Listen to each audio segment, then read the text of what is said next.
मैं हूं अंकित अवस्थी। आप हैं मेरे साथ में एक खास सेशन में। खास क्या है? हम लोग जिस तरह से ये जानते आ रहे हैं कि भारत और अमेरिका के संबंधों में इस समय कुछ तल्खी आई हुई है।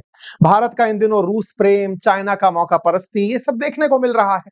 इसी बीच में हमारा एक पुराना प्रेमी बाहर आया है कि अरे सुनो तुम यार, हमें भूल गए, हम तुम्हारी ही टीम में थे। हम वो हैं जब तुम्हारे ऊपर सैंक्शन लगाए गए थे तब रिएक्टर देने सबसे पहले हम ही चल के आए थे। नाम है उस प्यारे साथी का फ्रांस। जी हां साथियों, आज हमारे सेशन का मुख्य किरदार फ्रांस है और उसके नेता इमानुएल मैक्रोन है, जो कि कई बार ट्रंप से चिलंगारी हरकत करते देखे गए हैं, छेड़खानी करते देखे गए हैं। अब तो सही मायने में छेड़ दिए हैं। अब आप पूछिएगा ऐसा कैसे? आपको पता है ना कि अमेरिका अपना F-35 लेकर के भारत में मंडरा रहा था। बेचारे का इतना खराब हुआ कि केरला टूरिज्म ने उसी को विज्ञापन में डाल दिया। F-35 की बेइज्जती जो थी वो देखी गई, लेकिन बाद में निकाला गया कि पाकिस्तान ने भारत के राफेल मार गिराए हैं। असल में राफेल थे कहां के? फ्रांस के थे। कहा जा रहा था कि ये अमेरिकी कंपनियों का दुष्प्रचार है ताकि भारत राफेल के प्रति मोह कम करे और F-35 ले ले। लेकिन किस्मत अच्छी थी, F-35 खुद ही बीमार होकर भारत में काफी दिन रह लिए, तो भारत में उसकी थोड़ी इमेज खराब हो गई। इमेज खराब हुई सो हुई। इस बीच में राफेल बनाने वाली कंपनी को लगा कि या तो भारत को तुरंत से मौके में झड़प लो, अदरवाइज ये चल दिया सुखोई लेने के लिए रूस के पास। और हुआ भी यही। हम लोगों ने फ्रांस से एक ऑफर पा लिया और वो ये था कि भाई साहब, हमने सुना था कि आज से 2 महीने पहले अंकित अवस्थी अपने सेशन में बताए थे कि इंडिया वाले कावेरी इंजन के पीछे बहुत मेहनत कर रहे हैं। आप सभी और हमने मिलकर के काफी अच्छी चर्चा की थी। इसमें यह कहा था कि भारत में डिमांड उठ रही है कि क्यों ना हम खुद के 5th generation fighter jet engine बनाएं। और तब हमने आपको बताया था कि दुनिया के केवल 4 ही देश हैं जो कि ओरिजिनल मैन्युफैक्चरर हैं 5th जनरेशन फाइटर जेट्स के, जिनमें से रूस, अमेरिका, फ्रांस और ब्रिटेन के नाम शामिल हैं। बाकी सबने इधर उधर की टेक्नोलॉजी ले दे करके काम चला रखा है। ऐसे में हमने भी जरूरत महसूस की कि अगर दुनिया के सामने खड़े रहना है तो फाइटर जेट्स तो कम से कम अपने हो, ताकि हमें कोई भी आकर के तंग ना कर सके। बस उसी क्रम में आज का सेशन है और आज के सेशन में हम आपको यह बताने जा रहे हैं कि आज का सेशन एक बड़े संदेश के साथ है। एक फिल्म का डायलॉग है मैरी कॉम का, संभवतः आपको याद हो, जिसमें कहा गया है कि कभी किसी को इतना भी मत डराओ कि डर ही खत्म हो जाए।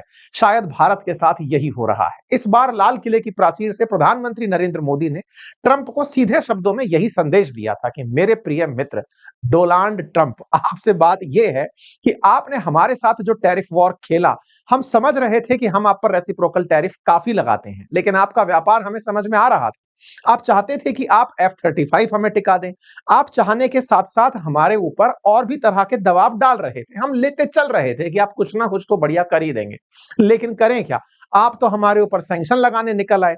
कोई बात नहीं, आपका F-35 हमारे देश के अंदर मजाक बना, इसलिए हमने लेने से इनकार किया।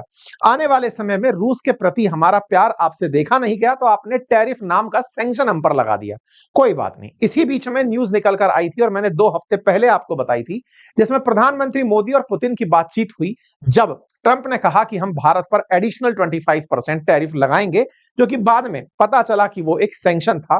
तब एक खबर निकल कर आ रही थी कि भारत ने अमेरिका से अपने हथियारों के संबंध तोड़ दिए हैं। कहा गया कि ये हथियार अब नहीं लिए जाएंगे। असल मायने में ऐसा हुआ कुछ नहीं था। भविष्य की संभावनाओं पर रोक लगने की बात थी। जो ऑलरेडी था वो तो सब चल ही रहा था। भविष्य में जो अमेरिका भारत को F-35 बेचना चाह रहा था, हमने उसे सिरे से खारिज कर दिया। और यह बात प्रधानमंत्री नरेंद्र मोदी ने, यह सेशन 8 अगस्त का था और प्रधानमंत्री नरेंद्र मोदी ने 15 अगस्त को लाल किले की प्राचीर से साफ कहा कि हम आत्मनिर्भर होना चाहते हैं और 5th जनरेशन फाइटर जेट बनाना चाहते हैं।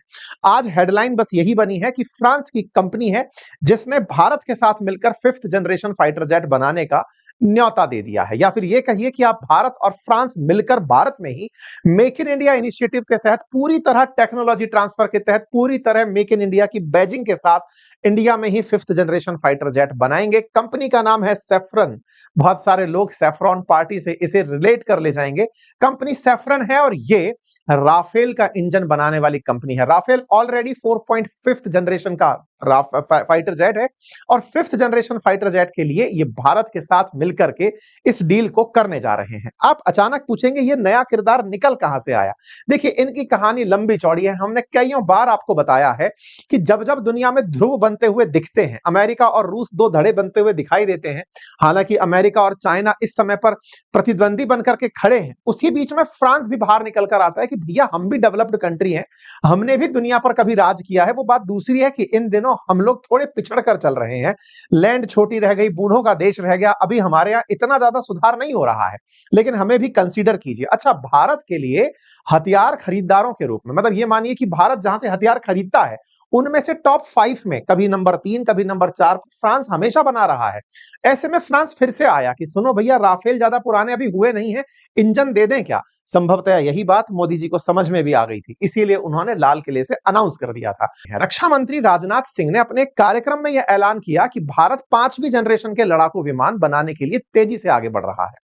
यह बात जैसे ही आई, लोगों के कान में पीछे की आवाज इको होने लगी कि अरे यार, ये तो सुना सुना सा लग रहा है, सुना सुना सा लग रहा है। 15 तारीख को प्रधानमंत्री ने कहा था, ये कहीं ऐसा तो नहीं है कि कावेरी इंजन का माहौल भी देश में बनाया गया था, ताकि देशवासियों को कम से कम ये तो पता चले कि भारत कितनी बड़ी उपलब्धि हासिल करने जा रहा है।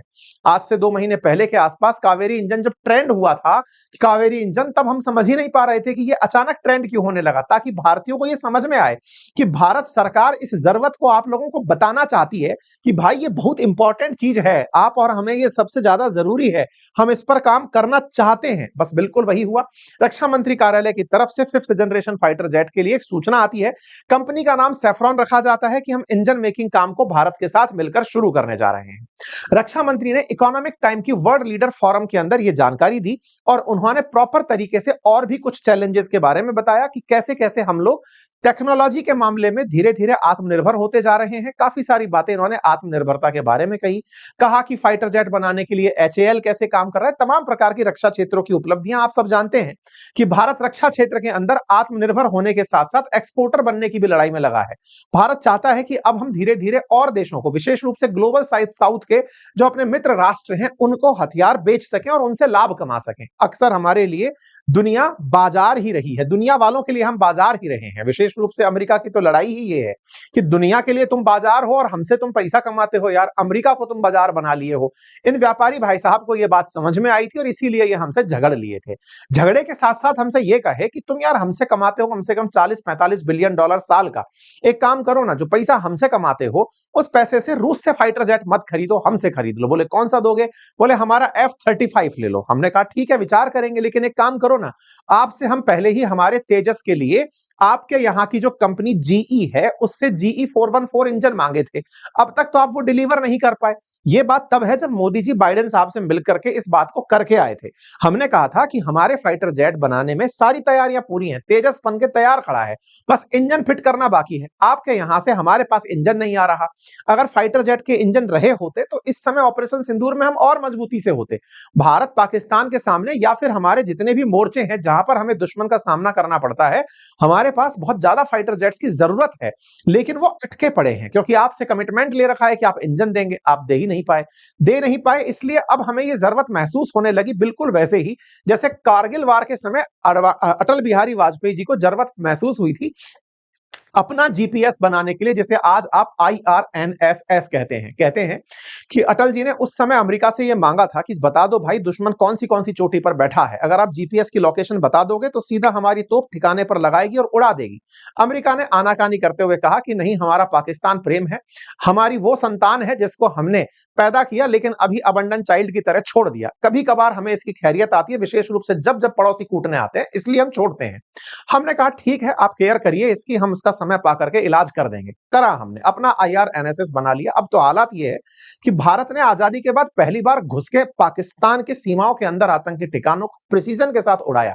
तारीफ बहुत हुई, फिर से वापस लौटते हैं। कुल मिलाकर बात यह है कि अमेरिका से मिले जो हमारे अनुभव थे, उन्हीं अनुभवों का उपयोग करते हुए फिलहाल हम अपने फाइटर जेट्स के इंजन बनाने की तरफ बढ़ रहे हैं, क्योंकि कहीं ना कहीं यह अमेरिकी साजिश ही थी कि भारत के पास अगर फाइटर जेट के इंजन नहीं होंगे तो यह हमारे साथ दबकर चलेगा, क्योंकि ऑर्डर तो पहले से ही प्लेस कर रखा है। ये बिल्कुल वैसे है, आपको शादी में जाना है, फंक्शन में जाना है, आपकी तैयारियां पूरी पूरी हैं, लेकिन कपड़े वाला कपड़े ही सिलकर नहीं दे रहा है। तो अब आप बिल्कुल उसके सामने बिल्कुल किए पड़े हैं, भैया दे दो यार, शादी में जाना है यार, हमारे दोस्त हंसेंगे, पुराने कपड़े अब तुम और ले भी नहीं सकते, बजट पूरा इन कपड़ों में लगा दिया, अब हम क्या करें। बिल्कुल वैसा ही भारत के साथ होता माहौल दुनिया ने देखा है, अमेरिका ने उसके आनंद लिए हैं, तभी तो हमने तन करके फिर ये कहा कि बहुत हुआ सम्मान, अब हम अपना खुद बनाएंगे। और इसी क्रोनोलॉजी में भारत ने खुद का फाइटर जेट इंजन बनाने की कसम खा ली। और वो जो कसम खाई ना, वो बड़ी खबर बनकर आई, क्योंकि हमें उकसाया गया था। उकसावे की कार्रवाई 2 महीने पहले ट्विटर पर ट्रेंड होकर आई थी, जो हमने आपके सामने न्यूज बनाकर सुनाई थी। इसी बीच में हमारे साथ कुछ देश भी आए, रशिया निकल कर आया कि हमसे सुखोई ले लो, हम आपको टेक्नोलॉजी ट्रांसफर कर देंगे। हम चाहते थे कि कोई हमें टेक्नोलॉजी ट्रांसफर ना करे, सिखाए भी साथ साथ, हमें कहे कि ये तुम्हारा अपना इंजन है, हमारे अपनेपन का एहसास हमें कोई दे सके तो हम निकल करके आएंगे। और बस इसी बात को हमने इस बार लागू कर दिया है। और इसी बात की घोषणा, आपको याद होगा 15 अगस्त पर जो प्रधानमंत्री की घोषणा थी, उसके ऊपर मैंने एक सेशन किया था। उसी सेशन में मैंने आपको बताया था कि हम आत्मनिर्भर भारत बनना चाहते हैं 5th जनरेशन फाइटर जेट के साथ। प्रधानमंत्री का ये वो भाषण है जिसमें उन्होंने कहा था कि हम किस तरह से अपने काम को आगे बढ़ाना चाहते हैं, और यही हुआ। रक्षा मंत्री ने आज अनाउंसमेंट करते हुए कहा कि हम 5th generation fighter jet saffron नामक कंपनी के साथ मिलाने जा रहे हैं।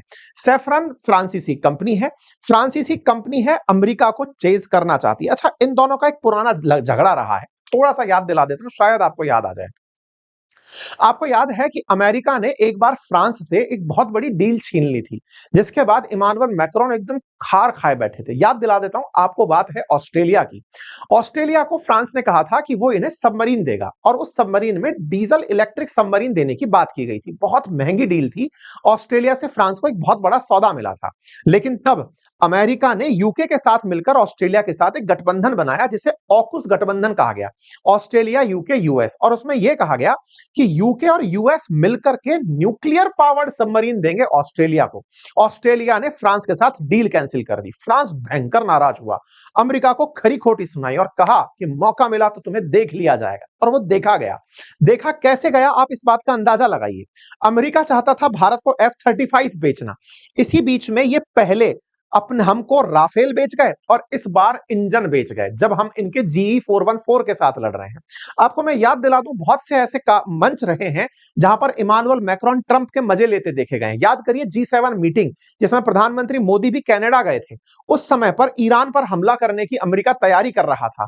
ट्रंप माहौल बनाकर बीच मीटिंग में से निकलकर चले गए थे, इस पर मजे ले लिए थे। मैक्रोन ने इस बात को ट्रंप झेल नहीं पाए थे, वो उल्टा ट्रंप को गंदा बुरा कुछ और सुना भी दिए थे। लेकिन कुल मिलाकर मैक्रोन का जो भारत प्रेम है, ये जग जाहिर है। आप इस बात से अंदाजा लगा लीजिए, जिस समय पर ट्रंप भारत के साथ इस तरह की मतलब बेवकूफी भरी हरकतें कर रहे हैं, उस बीच में भी मैक्रोन ने भारत के साथ संवाद स्थापित रखा है। अभी 2 दिन पहले ही मैक्रोन की भारत के साथ बातचीत हुई, प्रॉपर तरीके से उन्होंने अपने संदेश भारत के लिए कन्वे किए और कहा कि हम तो AI समिट की तैयारी कर रहे हैं, जो अगले साल होने जा रही है। व्यापार संबंधी मुद्दों पर हमने अपने वाणिज्यिक संबंधों को बढ़ावा देने और सभी क्षेत्रों पर अपनी सामरिक साझेदारी को और मजबूत करने पर सहमति व्यक्त की है। यही हमारी संप्रभुता और स्वतंत्रता की कुंजी है। इस बात के लिए इन्होंने 21 अगस्त को ही भारत के प्रधानमंत्री से बातचीत की। आप सोचकर देखिए कि एक तरफ अमेरिका भारत के साथ व्यवहार बिगाड़ रहा है और इसी मौके को तलाश कर फ्रांस नजदीक चला आ रहा है। आप ऐसे समझिए कि इस दौर में जहां रूस और चाइना भारत को अपने साथ खींचने में लगे हैं, वहीं इसी समय पर फ्रांस निकल कर आता है कि सर मैं भी हूं, मुझे भी कंसीडर करो। 21 तारीख को इनकी बात होती है और 22 तारीख को रक्षा मंत्री का अनाउंसमेंट होता है कि सैफरन के साथ मिलकर के हम 5th जनरेशन बना रहे हैं। इसे मात्र एक संयोग ही कहा जाए तो ये केवल सुर्खी का काम करेगा, अदरवाइज ये पुरानी प्लानिंग थी। ऐसा मैं क्यों कह रहा हूं? पुरानी प्लानिंग में 2023 का आप ये मैसेज देख सकते हैं, 2025 का मैसेज देख सकते हैं, जब सैफरॉन HAL के साथ मिलकर के इंजनों पर बात कर रहा था। लगातार लंबे समय से चली आ रही इन तैयारियों में जो इसका अपने राफेल का जो इंजन बनता है ना, वो राफेल का जो इंजन है वो M88 इंजन है, जिसे ये बनाता है। कौन बनाता है? सेफ्रॉन नामक जो कंपनी है वो बनाती है। इस कंपनी के बनाए हुए इंजन को 100% तकनीकी ट्रांसफर के साथ अब भारत में बनाया जाएगा, स्वदेशी रूप से इसको पैदा किया जाएगा और इससे भारत का अपना रक्षा सिस्टम मजबूत हो सकेगा। ऐसा मैं क्यों बोल रहा हूं? हम भले ही तेजस को अपना कहते हो, लेकिन उसमें इंजन अमेरिका का लगा हुआ है। चाहे तेजस मार्क 1 हो, चाहे तेजस मार्क 2 हो, दोनों में ही अमेरिकी इंजन है। राफेल के अंदर जो सेफ्रॉन का इंजन है, अब वो इंजन हम खुद बनाने लगेंगे और वो उन्नत किस्म के साथ बनाएंगे। यही हमारे लिए बड़ी चीज है। भारत चाहता है कि वो स्टेल्थ टेक्नोलॉजी, जिसमें कि फाइटर जेट को पकड़ा ना जा सके, उसे वो स्वदेशी रूप से विकसित करे और इसी चीज को हासिल करने के लिए हम तेजी से फ्रांस के साथ अपने संबंधों का सही समय पर सदुपयोग करने जा रहे हैं। ये खबर उम्मीद है कि आपको जिस तरह से अच्छी लग रही होगी, किसी को निश्चित ही बुरी लग रही होगी और उसके बुरेपन में वो हो सकता है कि हमें कुछ और परेशान करने का सोचे। लेकिन ठीक है, प्रधानमंत्री मोदी का इस समय पर दिया हुआ यह बयान बिल्कुल सही लगता है, जो उन्होंने आज ही दिया है। उन्होंने कहा कि हम ठहरे हुए पानी में किनारे पर बैठकर कंकर मारकर एंजॉय करने वाले लोग नहीं हैं, हम बहती तेज धारा को मोड़ने वाले लोग हैं। बस इस तरह की बातें ना रात को भी गूज़बम्प्स पैदा कर देती हैं। ताजा ताजा बयान है और ये भारत के स्वाभिमान को और उसके आत्मविश्वास को दर्शाता है। और अब समस्त भारतीय ये मैसेज तो प्राप्त कर चुके हैं कि यदि हम इन नियो कॉलोनियल ताकतों को इसी तरह से इज्जत देते रहे, तो यह आने वाले समय में हमें नव उपनिवेशवाद का झटका दे देंगे। आवश्यकता है भारत को आत्मनिर्भर बनने की, अपनी ताकत पर विश्वास करने की, और आकर अगर हम इसी तरह से आगे बढ़ते रहे तो निश्चित ही भारत को दुनिया में फिर से वही पुरानी पोजीशन प्राप्त कराने में जब हम सोने की चिड़िया हो सकते थे, यह समय यादगार साबित होगा। बाकी आप लोग इस विषय पर क्या सोचते हैं? अपनी राय अपने कमेंट बॉक्स में जरूर रखें। भारत ने अपनी तरफ से अंतरिक्ष के दर्शन भी लोगों को कराने की सोच ली है। भारतीय अंतरिक्ष स्टेशन की तैयारियां पूरी हो चुकी हैं। हमने भारतीय अंतरिक्ष स्टेशन का आज डेमो दुनिया को दिखा दिया कि देखो, इंटरनेशनल स्पेस स्टेशन रखने वाले लोगों, हमने अपना भारतीय अंतरिक्ष स्टेशन दिखा दिया है और उसमें जो शुभांशु शुक्ला जी हमारे जाकर आए हैं, वो उड़ा करके घुमाए जाएंगे। यानी कि भारत अब उन देशों में भी शुमार हो जाएगा जिसका 100 किलोमीटर ऊपर अपना चलता फिरता घर होगा। उसका डेमो ट्रायल के लिए दिखाना शुरू कर दिया गया है। फिलहाल के लिए इतना ही। अपना ख्याल रखें। चैनल पर नए हैं तो सब्सक्राइब कर लें। Thank you so much.